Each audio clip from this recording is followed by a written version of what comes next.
Thanks for the kind introduction, Amy. And I want to say thanks, Amy. Thanks, Paula, Wayne, and Alan Steele, and really anyone who else put this together. Not only for me to come speak today, but for the previous speakers and speakers to come.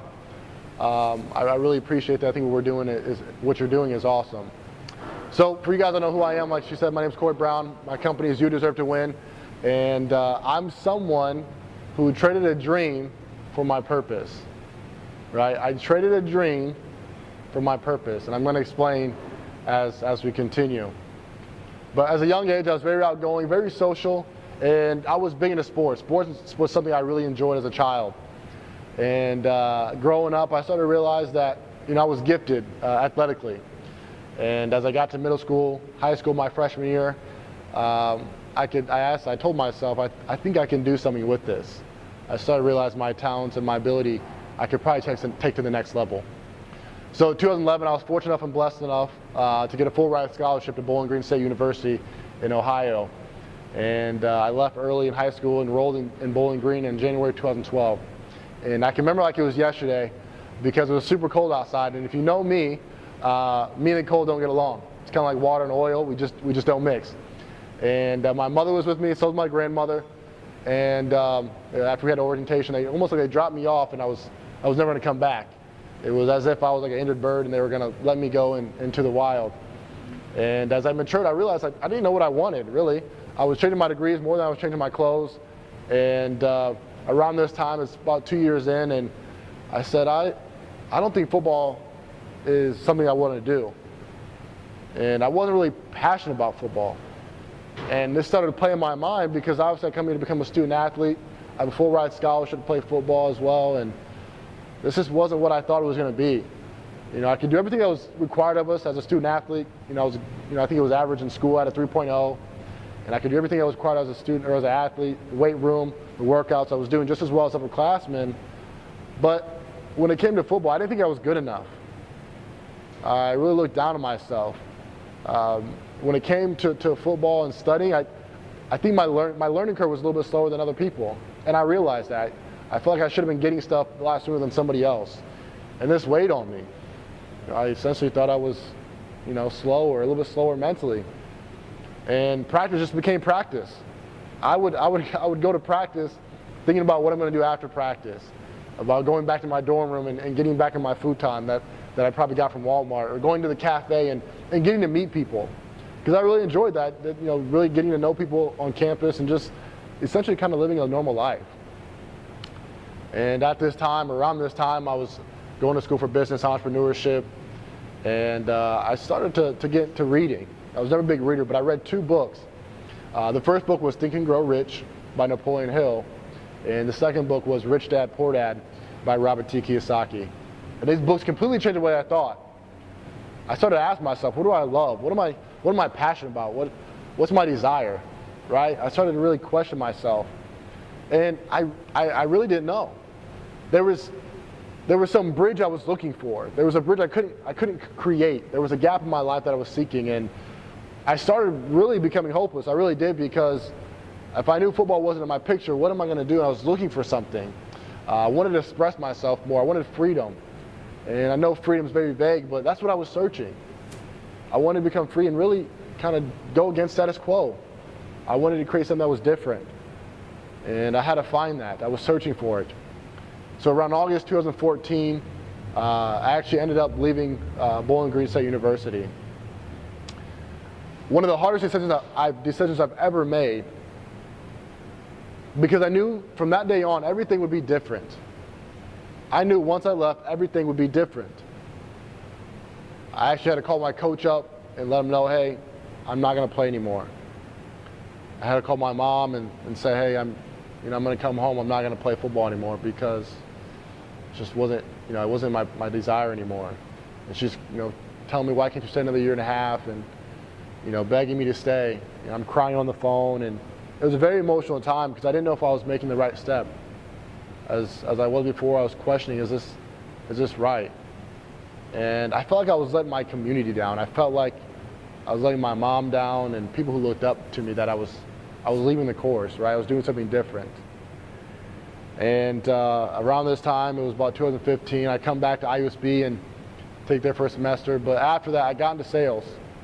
And in this time, I was traveling, and I met a gentleman named Darren Gibson. At the time, Darren was 23, and a good-looking guy, right? Just dressed to the T. And we knew each other mutually. He was from Indianapolis, and I was from here in South Bend. And long story short, when I met him at a convention, he said, "You should move in with me," to tell me what I wanted to do. And I was kind of taken back a little bit. And sure enough, I did. And what we were doing this time when I moved in with them is we were selling Bob Proctor's program, Thinking Results. But what I was really doing too was learning about myself. I was gaining confidence, and I was learning how to think. I was really learning how to think for myself, and not necessarily just going with the masses or just going with something because. I was questioning myself. I was questioning why things were, and I learned how to, gain some action. Right? Darren was all about action. It was about getting results. And I came there, right, and I learned all this information, I had all this knowledge, but I was almost still scared to jump. And I had to learn how to just jump and trust myself. So after that, around this time, I obviously got to meet Bob and his family and go to some seminars. I come back. At the time, my wife is pregnant with our daughter, Sophia.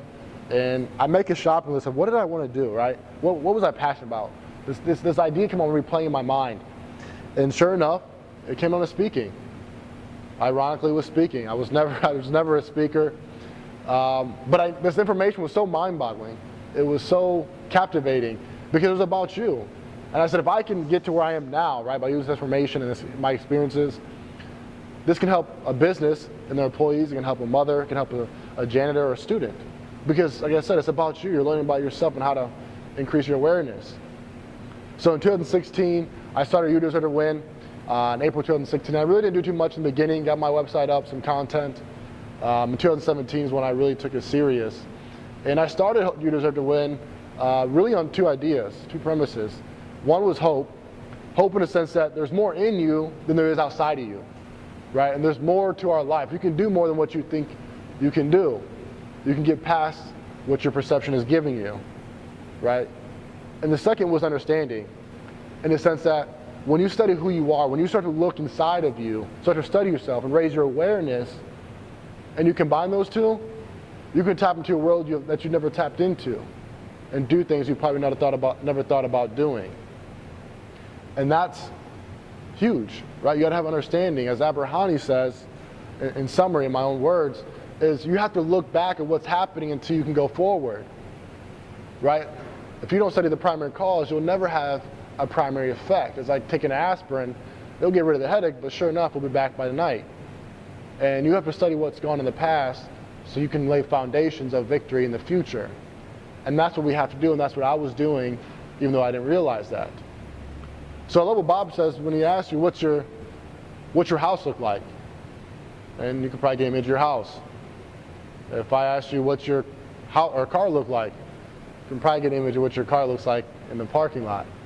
If I say what your refrigerator look like, you can probably see if it's left-handed or right-handed or double-handed if you got the really nice Whirlpool or other brand refrigerators. If I say what's your mind look like? Raise your hand if you thought of the brain. Raise your hand if you have two eyes. All right, so I think we all did. And I was the same way. Because after doing some studying, the mind is activity. The mind is electronic switching station. It's movement. The brain is no more than your hand or your foot. It's physical. But the mind is activity. The mind is movement. And if we start to study ourselves, that makes a difference. So no one had an image in the mind, and Dr. Thurman Fleet actually created the image behind me. I don't take credit for. He was big into healing arts, holistic healing, and he was a chiropractor by practice.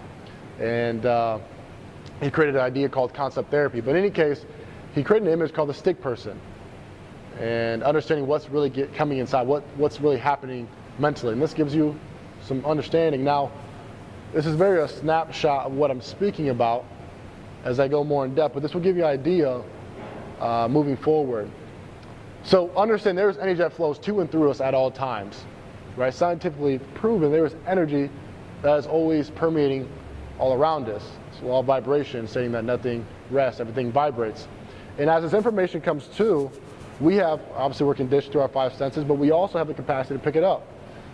And as you see at the top part, our conscious mind, we have the ability to originate. We have the ability to think, to create anything we want. The idea of 1 million cups was an idea. The Wright brothers creating a plane to fly was an idea.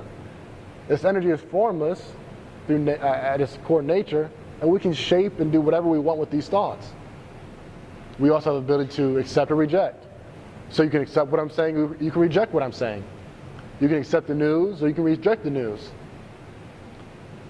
We also have the ability to evaluate.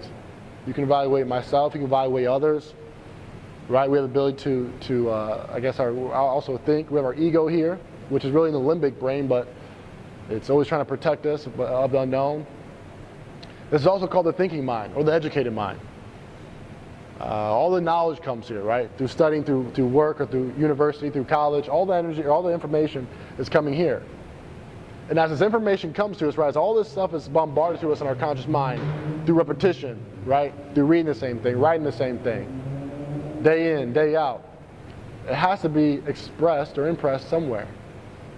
And once it goes down from the conscious to the subconscious, different ball game. The subconscious is totally deductive, meaning it has no ability to reject. So if you're a good truth teller, or if you're a good liar, right, it's going to believe it. Eventually it's going to accept it, become fixed. It can only operate in the now as well, meaning there's no time and space. It doesn't work on the particular, which is what we call life. It only operates in the now. And it's called the emotional mind, which, as you can see, we use this 97% of the time, meaning we rarely think. Earl Nightingale had a quote that said, 2% people think, 3% people think they think, and 95% would rather die than think. And he said if we said we were thinking, we'd be speechless. And I'd be inclined to agree with them. But as information is impressed, right, as I said, it has to be expressed, which is only through the medium. Only medium we have is our body. And this dictates how we feel. And feeling is a word, as Bob's described, is a word we created to be aware of the conscious vibration that we're in. As it dictates our feeling, and then it changes our behavior. Then it gives us the cause and effect, the results, the conditions in our life. So understand that the real problem is in our subconscious mind, and that's what we have to unleash. That's where we have to start studying ourselves and understand what's going on. And I would, in closing, really say what I'm doing is challenging your thinking and bringing more inside of you, more of that power that lies within, and bringing it to the surface. Because all the information's within. The answer is always within. And before we go, I want to leave you with 4 quick questions to think about. So the first question I want to ask you is, raise your hand if you know or believe you can do better than what you're doing right now. Right? I think we all can. The second question I want to ask you is, what is that one belief that is holding you back? What is that one thing you believe is holding you back? This could be your spouse, work. It could be a lot of things. You're shy. And as you're thinking about that, ask yourself, how would my life look like if I did the complete opposite of what's holding me back? Like, how would your life look like? Your love life, your relationships, your business life, how would that look like if you did the opposite? And the last and most important question I want to ask you guys is, what is stopping you from doing what you already know how to do? Right? What is stopping you from doing what you already know how to do? Because we know more, but we don't do. And we know knowing does not precede doing, yet companies spend millions of dollars teaching people how to know, but not to do. And it's the doing, the application, that really makes a difference in our lives and the things around us. So I want to say thank you guys for allowing me to speak. Thank you, Alan. Thank you, Wayne and Amy, for allowing me to speak to you guys today. And I'm more than welcome to go to the Q&A now.